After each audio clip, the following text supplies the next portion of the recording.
आपसे बात करने जा रहा हूँ। ऑनलाइन जो लोग जुड़े हैं एक बार बता देंगे, आवाज आ रही है क्या? ठीक है। तो मेरा चेहरा नहीं दिख रहा होगा, कारण क्या है, मैं कैमरे पर नहीं हूँ। हम बोर्ड पे ही बात करेंगे, स्क्रीन दिख रहा है आप लोगों को। तो मैं अभी जो आपसे बात करने जा रहा हूँ, सबसे पहले देखिए, चूंकि आप लोग राजभाषा के लिए जा रहे हैं, तो ये हो गया जनरल, आम जनता से पूछा जाएगा। इसके अलावा जो इसके पेपर 2 में जो चीजें रहेंगी, उसमें आपका राजभाषा का ज्ञान रहेगा और तमाम चीजें रहेंगी। तो अभी थोड़ा सा हम एक एक करके शुरू करते हैं। सबसे पहला जो रहेगा, जिसके बारे में लोग बहुत चिंता या दुश्चिंता में पड़े हुए हैं, वह है हिंदी में नोटिक और ड्राफ्टिंग। पत्र लेखन का 2 सत्र मैंने लिया था। दोनों सत्रों में से मैंने आप लोगों को इसके बारे में बताया था कि यह जो पत्र लेखन है, नोटिक ड्राफ्टिंग की जो बात हम करने जा रहे हैं, इसमें कैसे कैसे क्या होना है, वह हिंदी में, इंग्लिश में मैंने बताया था। अब हम चलते हैं अगले में। मैं शुरू करूं इसके पहले जनरल नॉलेज का एक प्रश्न आप लोगों से पूछ लेता हूं। देखिए, आप स्क्रीन पर देख सकते हैं, टॉलिक मतलब टाउन ऑफिशियल लैंग्वेज कमिटी, इसको कहते हैं नगर राजभाषा कार्यान्वयन समिति।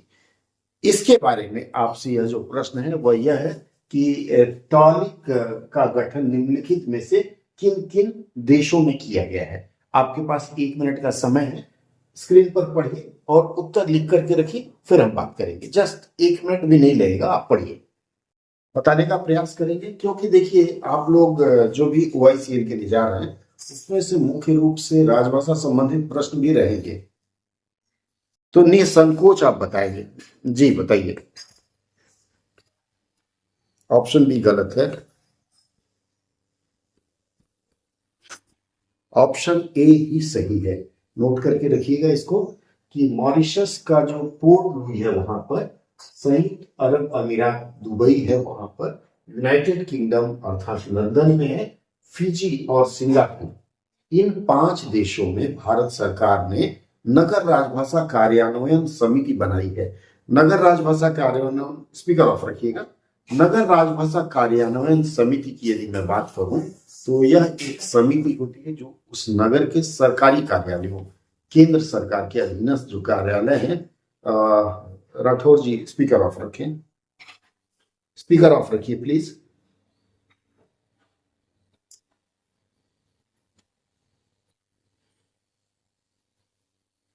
ठीक है।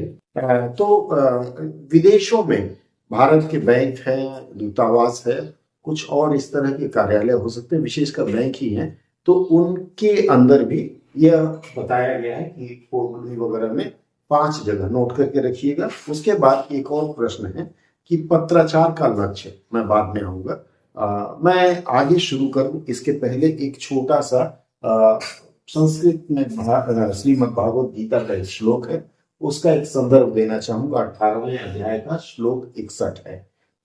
यह कहता है, ईश्वर सर्वभूतानां हृदयेर्जुन तिष्ठति धाम यन्न सर्वभूतानि यंत्रारूढ़ानि मायया।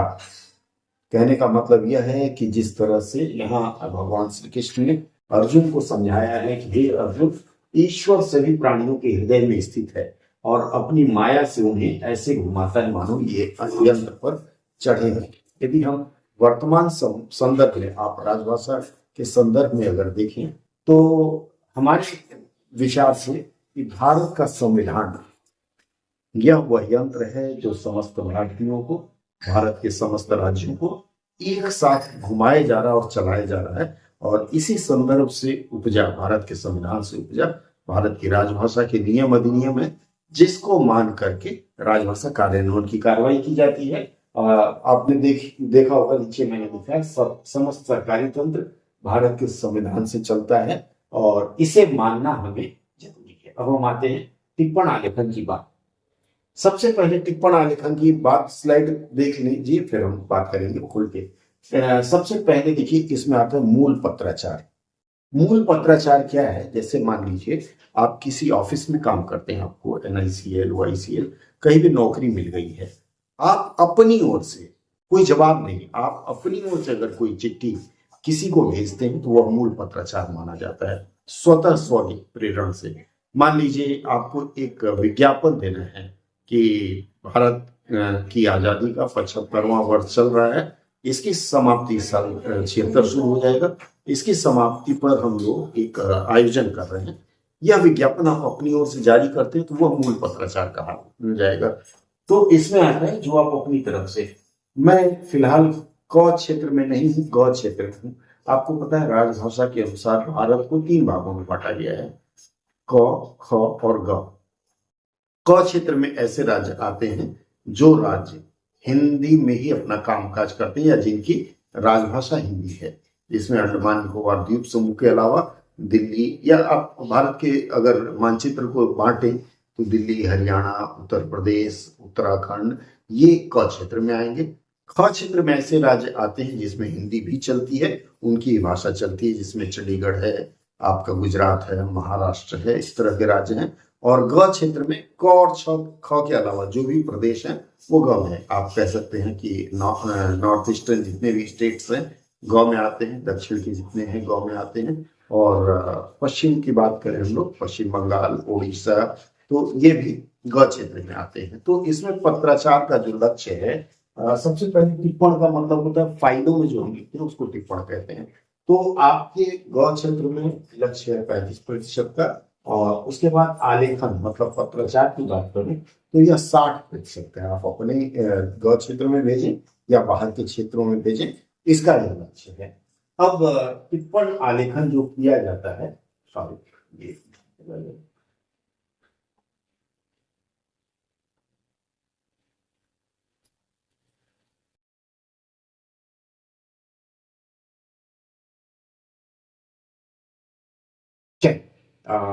देखिएगा टिप्पण आलेखन का क्या होता है। भारत सरकार हर साल राजभाषा विभाग एक पत्र जारी करती है जिसको वार्षिक कार्यक्रम कहते हैं। हर साल 1 अप्रैल के बाद कभी भी जारी कर सकते हैं। उसमें लिखा रहता है कि पूरे वर्ष भर राजभाषा के कार्यान्वयन के लिए, इम्प्लीमेंटेशन ऑफ राजभाषा बोलते हैं, उसके लिए हमें क्या क्या कार्रवाई करनी है। तो उसमें पत्राचार रहता है, तमाम चीजें रहती है। तो उसका एक लक्ष्य रहता है, आपको उस लक्ष्य को पूरा करना है। और इसमें अगर देखें तो हिंदी में टिप्पण, क क्षेत्र मैंने बताया, क क्षेत्र में 80% आपका टिप्पण नोटिंग फाइलों में जो लिखते हैं 80% होना चाहिए। अगर ख क्षेत्र में है तो 55% होना चाहिए। और यदि आप ग क्षेत्र में है तो ग क्षेत्र में यह 35% है। मैंने अभी बताया आप लोगों को 35%।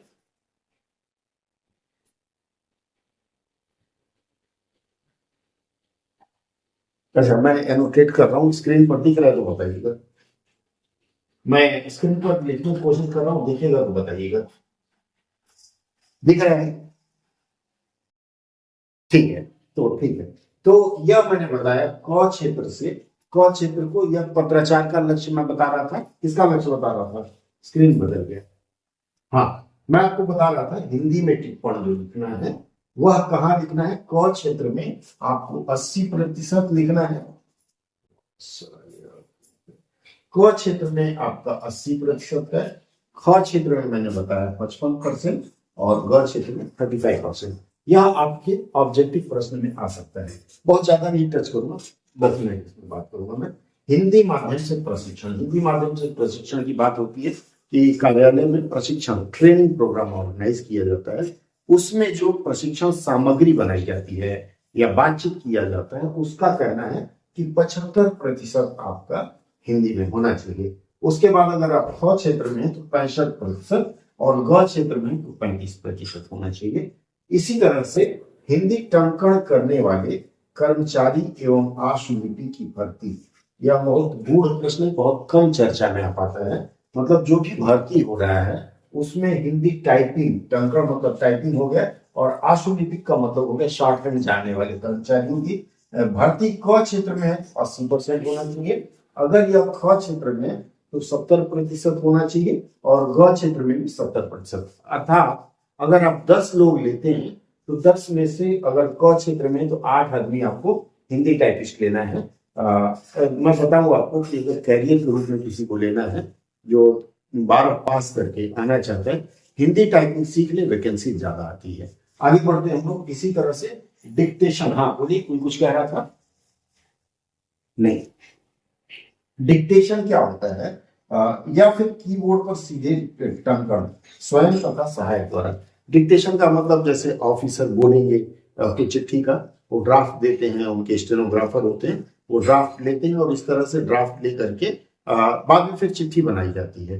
तो पहले होता था कई जगह ऑफिस में शॉर्ट हैंड वाले या पीए नहीं रहते हैं, तो वहाँ ऑफिसर खुद ही अपने कीबोर्ड पर, मतलब अपने कंप्यूटर पर टाइप करते हैं। उसका जो लक्ष्य है वो है क क्षेत्र का 70%, ख क्षेत्र में 60 और ग क्षेत्र में भी 60। यह हमारा लक्ष्य है कि हमको इतना करना है। आगे बढ़ते हैं, इसके बाद आते हैं पत्राचार की हम बात करते हैं, और पत्राचार में हमारा नोटिंग, ड्राफ्टिंग, लेटर राइटिंग यह समाहित है। पत्राचार की हम बात करें तो क क्षेत्र से अगर क क्षेत्र को कोई पत्र भेजा जाता है तो वह कितना होना चाहिए?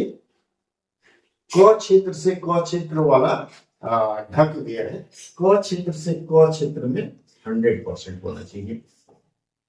क क्षेत्र मतलब अपने इंटरनल में लिखेंगे तो 100% होना चाहिए हिंदी में, और अगर ख क्षेत्र को भेजते हैं तो 90% होना चाहिए, और अगर ग क्षेत्र को भेजते हैं तो 60%, मतलब 10 चिट्ठी। ये सब मूल पत्राचार के लिए 10 चिट्ठी भेजेंगे तो 6 उसमें से आपको 60% होता है, वह आपको हिंदी में भेजना है। उसके बाद क क्षेत्र से ख क्षेत्र को, ये थोड़ा सा ऊपर हो गया, ये ऊपर चल रहा है, ये नीचे चला है, ठीक है।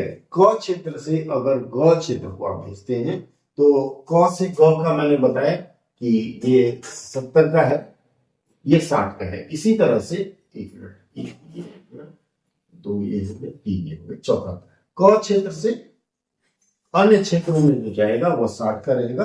तो आप इस तरह से ये प्रतिशत आप देख चुके कि किस तरह से प्रतिशत निर्धारित किया गया, और आपका जो पत्राचार है उसका लक्ष्य यही होना चाहिए।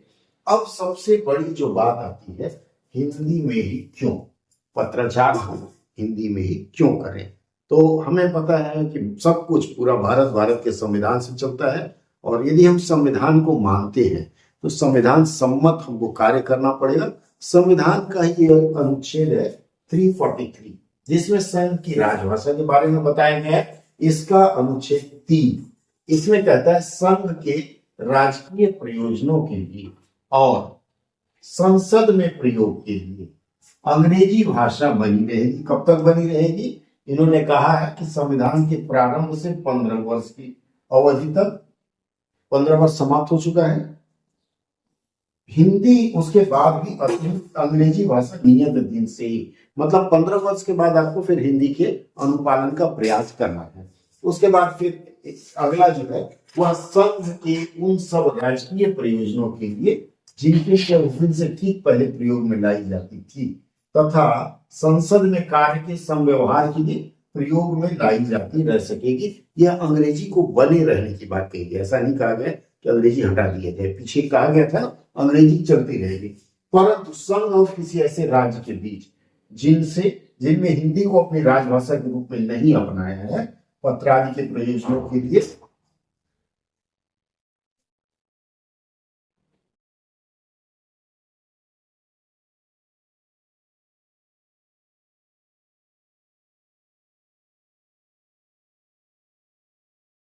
ठीक है, ये हमने कर लिया था। पत्रादि के प्रयोजनों के लिए अंग्रेजी भाषा प्रयोग में लाई जाएगी। अगर आप मान लीजिए किसी ऐसे क्षेत्र में है, जैसे क क्षेत्र में है, लेकिन आपको ग क्षेत्र में पश्चिम बंगाल या केरल भेजना है, तो यहाँ कह रहा ना कि अंग्रेजी भाषा प्रयोग में लाई जाती रहेगी, इसीलिए आपको लक्ष्य दिया गया है। उसके बाद आता है केंद्रीय 2 का 3 कहता है केंद्रीय सरकार के स्वामित्व में या नियंत्रण में के किसी निगम या कंपनी या उसके किसी कार्यालय और किसी अन्य ऐसे निगम या कंपनी कार्यालय के बीच प्रयोग में लाई जाती है, वहां जब तक पूर्वोक्त संबंधी मंत्रालय, विभाग, निगम या कंपनी का कर्मचारी भी हिंदी का कार्य साधक ज्ञान और प्रवीणता प्राप्त ज्ञान यह ज्यादा जरूरी होता है। तो जब तक प्राप्त न कर ले ऐसे पत्रादि का अनुवाद अंग्रेजी में भेजते हैं तो उसका हिंदी भेजेंगे। यथास्थिति अंग्रेजी भाषा या हिंदी में भी दिया जाता रहेगा। मतलब आपने 70% या 60% चिट्ठी भेजा, उसके साथ उसका अनुवाद भी भेजेंगे ग क्षेत्र में अगर भेजते हैं तो, यह माना गया है। उसके बाद है अनुच्छेद 343 में थोड़ा सा आगे पढ़ेंगे तो संघ की राजभाषा हिंदी और देवनागरी होगी, यह बताया गया है। उसके बाद शासकीय प्रयोजनों के लिए अंग्रेजी भाषा का प्रयोग किया जाता रहेगा। इसलिए पूरी तरह से अंग्रेजी हटाई नहीं जा सकती, आपको उसी में मिला जुला के काम करना है। और पत्रादि का हमने आपको बता दिया प्रतिशत क्या होगा। उसके बाद है हिंदी में प्राप्त पत्रों के उत्तर। यह नियम 5 कहता है, राजभाषा नियम जो है उसका नियम 5 कहता है कि नियम 3 और 4 में किसी बात के होते हुए भी हिंदी पत्रादि के उत्तर केंद्रीय सरकार के कार्यालय से हिंदी में ही दिए जाएंगे। यह प्रश्न पूछा जाता है ज्यादातर। हिंदी और अंग्रेजी दोनों का प्रयोग। धारा 3 की उपधारा 3, इसी को धारा 3(3) बोलते हैं। धारा 3(3) में यह कहा गया है कि इसमें 14 प्रकार के कागजात जारी होते हैं, जो सभी दस्तावेज हिंदी और अंग्रेजी अर्थात द्विभाषी होंगे। आवेदन और अभ्यावेदन में कहा गया है कि आदमी अगर अंग्रेजी में पूरा चिट्ठी लिख दे, सिग्नेचर खाली हिंदी में करे, तो उसका जवाब कैसा होगा, तो उसका जवाब आपको हिंदी में दिया जाना अपेक्षित है। आगे बढ़ते हैं। इसके बाद कहते हैं अनुपालन का उत्तरदायित्व। अनुपालन का उत्तरदायित्व देखिए, राजभाषा नियम 1976 ये कितनी बार संशोधित हुआ, ध्यान रखिए। 1987 में हुआ, 2007 में हुआ तथा 2011 में हुआ। 3 बार हुआ, यह याद रखिएगा। तो अनुपालन का उत्तरदायित्व प्रत्येक कार्यालय के प्रशासनिक प्रधान। प्रश्न पूछा जाता है कि राजभाषा अधिकारी का होगा, अनुवादक का होगा या किसका होगा, तो प्रशासनिक प्रधान का मतलब होता है कि head of the department, head of that office. उसके बाद वह सुनिश्चित करेगा कि नियमों का अनुपालन हो, ठीक है। और उसके बाद संविधान में राजभाषा संबंधित जो चीजें हैं, विशेष करके वार्षिक कार्यक्रम इस वेबसाइट पर है, आप राजभाषा के वेबसाइट पर जाकर के इसको ढूंढ सकते हैं। आगे बढ़ते हैं हम लोग। अब टिप्पण आप आलेखन में बात करें तो हिंदी में ये आपके लिए नहीं है। देखिए, टिप्पणियों की अगर हम बात करें तो सबसे पहले टिप्पणियों की जो भाषा होती है वह सरल हो, संक्षिप्त हो और सारगर्भित। सारगर्भित का मतलब होता है कि आपका 2 लाइन में ही सारी बात कहा जा सके। दूसरी भाषाओं के प्रचलित शब्दों का प्रयोग किया जा सकता है। इसके बारे में नियम है कि कोई ऐसा शब्द जो 2 या 2 से अधिक राज्यों में चलता हो स्थानीय भाषा में, उसे हम इसमें स्वीकार कर सकते हैं। तो आगे बढ़ते हैं हम। इसके बाद इसमें जैसे उदाहरण के लिए रजिस्टर, टाइल, फाइल या फिर मेज, इस तरह के शब्दों का प्रयोग कर सकते हैं। वाक्य विन्यास क्या है? हिंदी के प्रकृति के अनुसार होनी चाहिए।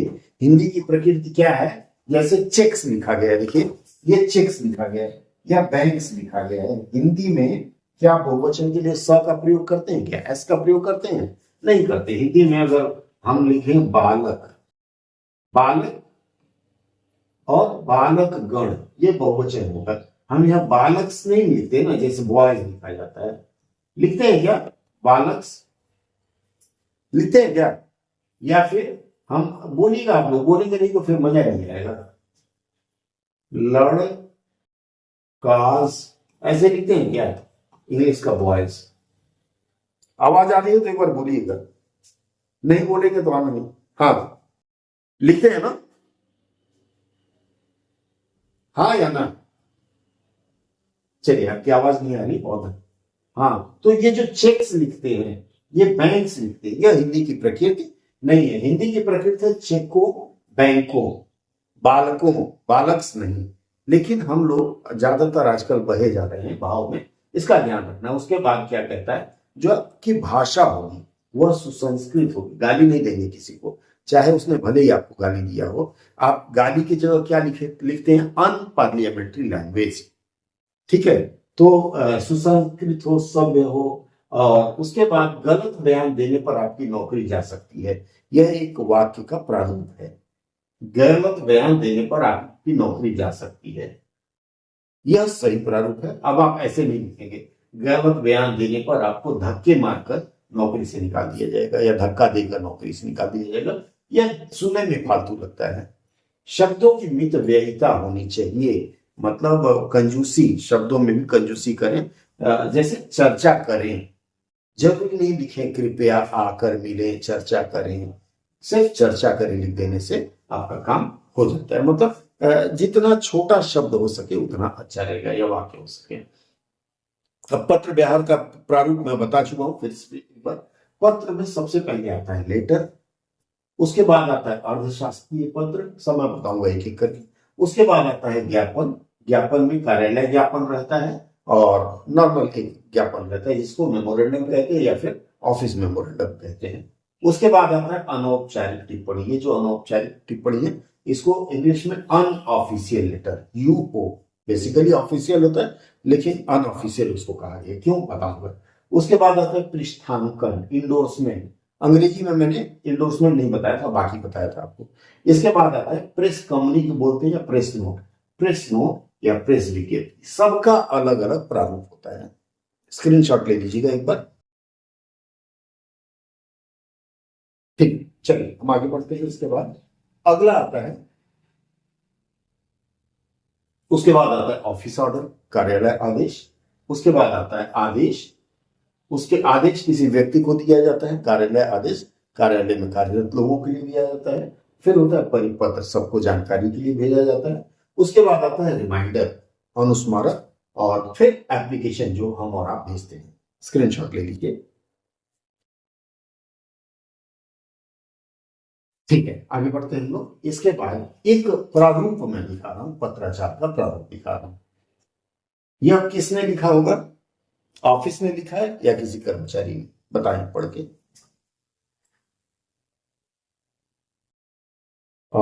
टू वे ट्रैफिक नहीं होगा तो फिर फायदा नहीं, फिर मैं डायरेक्ट यूट्यूब पे क्यों ना होता। इसको पढ़ के बताएं कि इसको किसी कर्मचारी ने लिखा है या किसी ऑफिस ने कर्मचारी को दिया, किसी कार्यालय ने। आवाज नहीं आई अपराध जी। कर्मचारी ने लिखा है, ठीक है, फाइन। जब आप किसी कार्यालय में काम करते हैं और आप छुट्टी जाते हैं, खास करके ईएल कहते हैं, अर्जित अवकाश, या फिर सीसीएल होता है, या फिर कम्यूटेड लीव होता है, ठीक है, रूपांतरित अवकाश, या चाइल्ड केयर लीव को बोलते हैं, शिशु देखभाल अवकाश। उस पर जब आप जाते हैं तब इस तरह की छुट्टी जब वापस आते हैं, सेवा में जिस कार्यालय में आप काम करते हैं, देखिए ये सेवा में अंग्रेजी में अगर जाते हैं तो टू लिखते हैं। जिस ऑफिस में आप काम करते हैं, जिस कार्यालय में, उस कार्यालय के कार्यालय प्रमुख को आप निदेशित करते हैं। वहां क्षेत्रीय निदेशक हो सकते हैं, उप निदेशक हो सकते हैं, सहायक निदेशक हो सकते हैं, या फिर शाखा प्रबंधक। उसके बाद उस कार्यालय की शाखा का, जैसे मान लीजिए कहां पर है, मान लीजिए क्षेत्रीय निदेशक, मेरा कार्यालय मान लेता हूं कलकत्ता में है तो मैं कलकत्ता लिख दूंगा। अगर मान लीजिए मेरा कार्यालय का नाम एफसीआई है, एफसीआई की जो हिंदी होती है वो लिख दूंगा। मेरा कार्यालय अगर रेलवे है तो मैं रेलवे लिख दूंगा। ये कार्यालय का नाम मूलतः लिखा जाता है। उसके बाद आता है, जैसे छुट्टी से वापस आए हैं तो ये आपका कार्यग्रहण रिपोर्ट है। इस तरह का रिपोर्ट लिखेंगे, ज्वाइनिंग रिपोर्ट।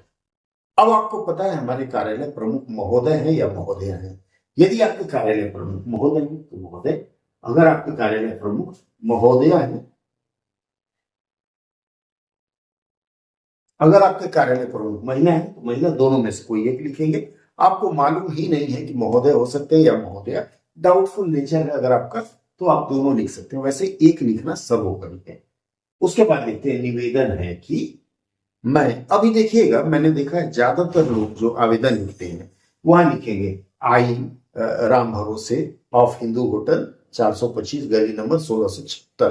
तो इस तरह लिखने की जरूरत नहीं। क्यों? क्योंकि यहाँ जब साइन करेंगे तो आप अपना नाम पता लिखेंगे ही, तो इस लाइन में लिखने की जरूरत नहीं है। मैं 90%, खासकर मैं अगर पश्चिम बंगाल के छात्रों की बात करूं तो मैं पश्चिम बंगाल में पढ़े छात्रों को इस पैटर्न में लिखते देखा हूं, गलत है, खासकर सरकारी कार्यालयों के लिए। तो जब आप नीचे अपना नाम पता लिख ही रहते, बार बार बोलने की जरूरत नहीं है कि अहम ब्रह्मास्मि, ठीक है। तो निवेदन है कि इट इज रिक्वेस्टेड दैट, ठीक है, निवेदन है कि अंग्रेजी अगर लिखेंगे तो it is requested that, it is requested that.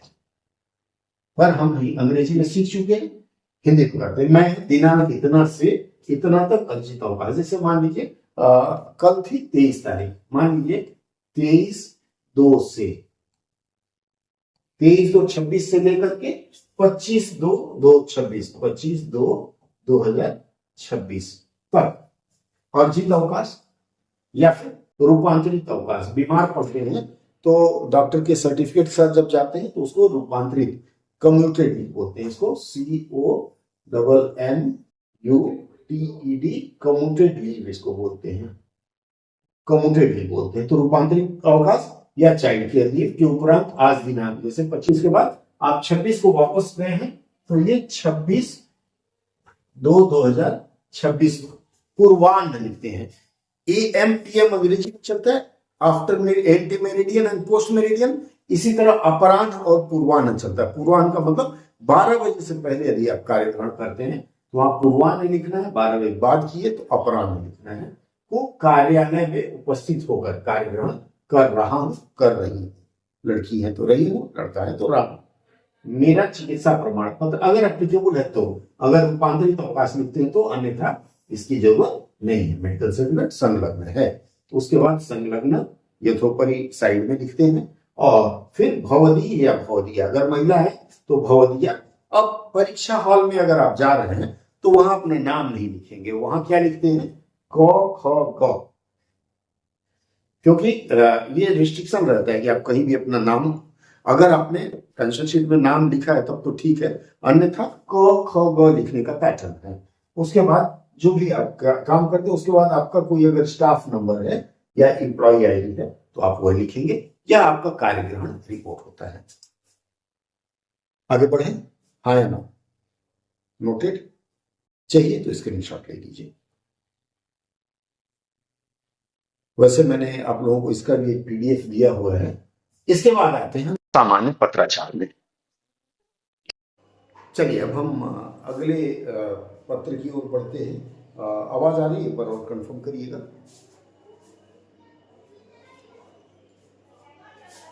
कोई बात नहीं, मैं आपको PDF भेज दूंगा, चिंता न करें, ठीक है। आगे बढ़ते हैं हम लोग। देखिए अब मैं पत्राचार की बात करता हूं। देखिए पत्राचार में यह जो पत्राचार लिखा हुआ है ये मूलतः लेटर हेड होता है। लेटर हेड होता है, यह आपके कार्यालय का लेटर हेड होता है। अगर आप राजभाषा अथवा मंत्रालय, भारत सरकार के मंत्रालय के अधीनस्थ किसी कार्यालय में हैं तो उनका लेटर हेड का पैटर्न अलग होता है। जो लोग PSUs में हैं या ऐसे कार्यालय में हैं जहां लेटर हेड का प्रचलन है, उनके लिए यह देखिए क्या होता है, इसमें कार्यालय का नाम होता है, नेम ऑफ द ऑफिस, ये 3 भाषा में होना चाहिए। यहाँ सबसे पहले प्रदेश की भाषा, सबसे पहले प्रदेश की भाषा, प्रदेश की भाषा के बाद कार्यालय का नाम, प्रदेश की भाषा के बाद होता है हिंदी में, और सबसे नीचे अंग्रेजी में। ये भी प्रश्न त्रिभाषा में पूछा जाता है, ठीक है। हिंदी और अंग्रेजी ये 3 भाषाओं में आपका विवरण रहता है। उसके बाद यहाँ ये संख्या, फाइल संख्या होती है। मूलतः जिस फाइल से कार्रवाई की जा रही है वो फाइल संख्या यहाँ दी जाती है, और ठीक दाहिने तरफ दिनांक, जैसे आज लिख रहे हैं तो 26/2/2024 या 26 जो भी है यह तारीख रहती है। ये फॉर्मेट स्टैंडर्ड फॉर्मेट है। आप लोग OICL के लिए जा रहे हैं और मैंने OICL के पत्र का नमूना इंटरनेट से निकाल करके आप लोगों को दे दिया है कि लेटर हेड ऐसा होता है, आपको दिक्कत ना हो। नहीं मिला है तो एक बार ग्रुप में खोजिएगा, आपको मिल जाएगा। आगे बढ़ते हैं हम लोग। अब इसमें सबसे पहले चिट्ठी जिसको भेजी जा रही है उसके लिए सेवा में अंग्रेजी अगर होता तो उसके नीचे टू लिख दिया जाता है। उसके बाद मान लीजिए कार्यालय, एक कार्यालय से दूसरे कार्यालय, जैसे आपका मुख्यालय दिल्ली में है तो मुख्यालय भेजा जा रहा है, तो आपके जो मुख्यालय के प्रमुख जो है या फिर आपके संस्थान के प्रमुख हैं, यहाँ महानिदेशक हमने लिखा है। अगर आपके संस्थान के प्रमुख को कुछ और संबोधित किया जाता होगा तो वह लिखना है, तो महानिदेशक। अब ये कौन से ब्रांच में जा रहा है, मान लीजिए OICL के महानिदेशक हैं और उनका एक्चुअरी ब्रांच है, या फिर उनका मान लीजिए रिकवरी ब्रांच है, वसूली, तो हम उनके जिस शाखा को भेजते हैं वसूली शाखा को दे देंगे। या फिर लीगल सेल है, विधि शाखा, उनका नाम लिख देते हैं, और उसके बाद उनका पता, जहाँ का हो, नई दिल्ली हो, चेन्नई हो, गुजरात हो, वह पूरा पता लिख देंगे। इसके बाद फिर हम आते हैं तो विषय लिखना जरूरी है। इंग्लिश में अगर लिखने तो सब्जेक्ट लिखना है। आपका जो भी विषय है, मान लीजिए आप लिखते हैं कि गाड़ी का एक इंश्योरेंस है, वो फेल कर गया है और उसके चालक की मृत्यु हो गई है, उसके भुगतान के संदर्भ में, तो लिखेंगे गाड़ी संख्या इतना इतना। आपको परीक्षा में विषय दिया रहेगा कि आपको इस विषय पर लिखना है। आपको उस विषय पर लिखना है। तो विषय यहाँ आपको छोटे में कोशिश करना है, एक लाइन में आ जाए। उसके बाद आता है, आप लिखेंगे महोदय, अगर महोदय हैं तो महोदय, कृपया उपयुक्त विषय मुख्यालय के, अगर संदर्भ कोई देना है तो संदर्भ दे सकते हैं, मुख्यालय के पत्र संख्या इतना, दिनांक इतना का संदर्भ ले, या फिर दिनांक इसके, पत्र संख्या इतना का संदर्भ लें, ये भाषा के अनुसार। इस पत्र द्वारा उपरोक्त पत्र की पावती, ये एक्नॉलेजमेंट बोलते हैं, ये पावती भेजी जा रही है। तो ये पावती आपने भेज दी। उसके बाद भव दिया आपका, यहाँ लिखेंगे क, ख, ग, और आपका जो डिजिग्नेशन है वो लिखना है। यह आपको प्रश्न पत्र में मिलेगा कि फलाने की ओर से आपको लिखना है, आप इस प्रारूप में लिखेंगे। आगे बढ़ते हैं हम लोग, अगले प्रश्न की ओर चलते हैं, और ये एक नमूना हो गया। अब आते हैं हम लोग अर्धशासकीय पत्र की बात करते हैं। अर्धशासकीय पत्र का मतलब होता है डीओ लेटर। डीओ लेटर मतलब डेमी ऑफिशियल, डमी। ये डमी ऑफिशियल मतलब होता तो यह भी सरकारी है, लेकिन इसको अर्ध कहते हैं, आधा सरकारी कहते हैं। डमी ऑफिशियल लेटर क्या होता है? सरकारी अधिकारियों के बीच आपसी पत्र व्यवहार या सूचना के आदान प्रदान के लिए होता है, और इसमें सरकारी औपचारिकता की जरूरत नहीं होती है। मित्र भाव से लिखा जाता है, डियर सर। वैसे तो सर भवदिया लिखते हैं, उसमें लिखेंगे प्रिय राजेश, प्रिय रमेश, प्रिय कौस्तुभ, ठीक है, उसके अनुसार लिखेंगे। और अनुस्मारक भेजने पर भी कार्य नहीं होने पर अधिकारी है। जैसे मान लीजिए कई बार क्या होता है कि किसी कार्यालय में कोई काम नहीं हो रहा है, साहब नाराज हैं, तो नाराजगी जाहिर करने के लिए भी कई बार हम लोग डीओ लेटर से लिखवाते हैं। इसका मतलब है कि व्यक्तिगत भाव से कह रहे हैं कि अरे भैया आपके कर्मचारी काम नहीं कर रहे हैं, तो कम से कम आप माने। ये जो है, अब हम आगे बढ़ते हैं। अगला जो हमारा पत्र है अर्धशासकीय पत्र, मैं आपको लिख के दिखाऊंगा। इसके बाद आता है परिपत्र। परिपत्र क्या होता है? यह कार्यालय की सूचनार्थ, जैसे मान लीजिए आपकी कार्यालय की 18 शाखाएं हैं, तो आपकी कार्यालय की समस्त शाखाओं को, समस्त व्यक्तियों के सूचनार्थ, जैसे यह नमूना है। फिर से ये जो ऊपर वाला जो है वह लेटर हेड मान के चलिए, ये खाली स्थान जो देख रहे हैं इस जगह में ये लेटर हेड होगा, ठीक है। अब यहाँ परिपत्र लिखा जाता है। परिपत्र में दो चीज इसमें नहीं है। यहाँ सबसे पहले आएगा पत्र संख्या या फाइल संख्या जो होती है वह रहेगा, और यहाँ दिनांक रहता है, जैसे इसके पहले वाले पत्र में था। आपका यहाँ आया पत्र संख्या और दिनांक। उसके बाद ये परिपत्र लिखा गया। परिपत्र, अच्छा, आपको कंप्यूटर में टाइप करके देना है, तो ध्यान रखिएगा कि ये जो लेटर हेड है उससे आप एक स्पेस छोड़ेंगे, संख्या के बाद ये 2 स्पेस, एक और ये 2, मतलब 2 बार इंटर दबाएंगे तब ये परिपत्र लिखेंगे। उसके बाद फिर यहाँ से परिपत्र से फिर 2 बार इंटर दबाएंगे तो आप विषय लिखेंगे। अब विषय जो है, जैसे केंद्र सरकार के ऑर्थोपेडिक विकलांग कर्मचारियों को परिवहन भत्ता प्रदान करना, OH बोलते हैं ना, ऑर्थोपेडिकली हैंडीकैप, उनको परिवहन भत्ता मिलता है। टीए बोलते हैं, ट्रांसपोर्टेशन अलाउंस। उसके बारे में विषय कुछ भी हो आपको दिया जाएगा।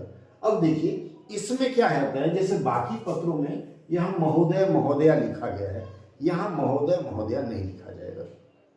यहाँ सिंपल सा हम लिखना शुरू किए, मुख्यालय के ज्ञापन संख्या, मतलब जो मजमून है, जो विषय वस्तु है, जो विषय लिखना है वह सारा कुछ हम इसमें लिख देंगे। और उसमें अगर कुछ इनक्लोज करते हैं तो उसमें संलग्नक लिखते हैं। अगर कोई पत्र नहीं देते हैं तो ये संलग्नक लिखने की आवश्यकता नहीं हुई। फिर से एक बार ध्यान रखिएगा, इसके पहले हमने जो पत्र लिखा था, देखिए इसमें हमने यहाँ भवदीय लिखा था, देखिए भवदीय लिखा था, इसमें भवदीय लिखा था। लेकिन यह जो दूसरा पत्र है हमारा, जिसको परिपत्र कहते हैं, इसमें ये भवदीय वगैरह लिखने की जरूरत नहीं, सीधे सीधे साहब का हस्ताक्षर होता है और उनका पदनाम होता है। उसके बाद यह पत्र किस किस को भेजा जाता है इसका विवरण यहाँ लिखा रहता है। जैसे सेवा में किसको भेजना है, जिस जिसको भेजना है उन सबका पता रहता है। और परिपत्र है तो अमूमन परिपत्र आपके नोटिस बोर्ड पर भी जाता है, इसलिए यहाँ सूचना पत्र लिख दिया गया है। उसके बाद परिपत्र हमेशा गार्ड फाइल में लिखा जाता है। अब एक छोटा सा प्रश्न आपसे करूंगा कि क्या यह परिपत्र द्विभाषी जारी होता है? राजभाषा नियम क्या कहता है इसके बारे में? राजभाषा नियम क्या कहता है? परिपत्र हमने हिंदी बनाया, तो क्या इसको अंग्रेजी में जारी करना चाहिए या नहीं चाहिए?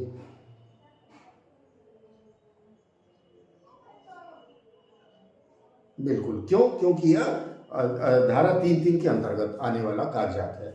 इसका ध्यान रखिएगा, यह द्विभाषी जारी होगा। ठीक है, आगे बढ़ते हैं हम लोग। अगला मुझे लगता है यहाँ धन्यवाद देने का समय आ गया। ठीक है, अभी यहाँ तक कितना समझ में आया आप लोग बताएंगे? अभी तक जो मैंने बताया उसमें कितना समझ में आया बताएंगे। फिर उसके बाद 2-4 चिट्ठी लिख करके बताऊंगा और उसके बाद फिर आज की सेवा समाप्त रहेगी। मैंने जो अभी तक वर्बली बताया, मौखिक रूप से बताया, उसके बारे में आपकी राय चाहिए, तो फिर मैं आगे बढ़ूंगा। अन्यथा अगर आपको पता ही है तो फिर आज ही नमस्ते करते हैं।